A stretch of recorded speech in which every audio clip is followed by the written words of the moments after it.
My Lords, given that I can't see anyone else rising, if I can perhaps return to a point raised by both of the front bench spokespeople about the ending of the sale of gas boilers by 2035.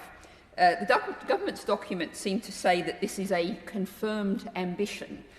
Perhaps the Noble Lord the Minister can explain to me what a confirmed ambition actually means, and more why it is, when given the Committee on Climate Change recommends that these should be ended for residential properties by 2033 and for commercial properties as early as 2030, and the International Energy Agency says internationally there should be a global ban by 2025. Why is this so late? I understood I'd explained that earlier in my answers to Lord Grantchester and Lord Oates, but I'm happy to do it again for the benefit of the noble lady.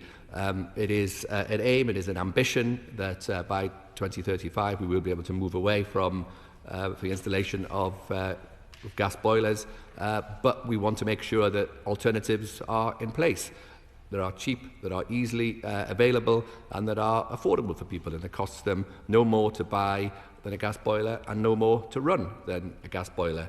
And we're fairly certain that the technology will be available. That's why we are supporting so many of our insulation schemes. That's why we are supporting so many of the heat pumps that we spoke about earlier.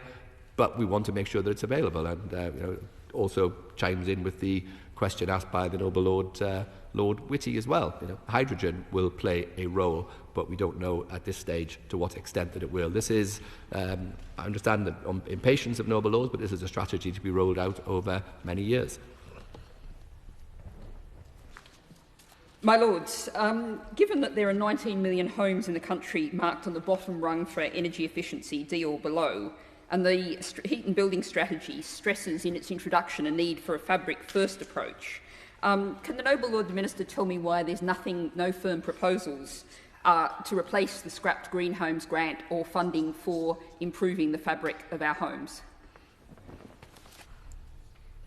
There are, Noble Lady's obviously not been paying attention to what I've been saying, but let me repeat the figures yet again.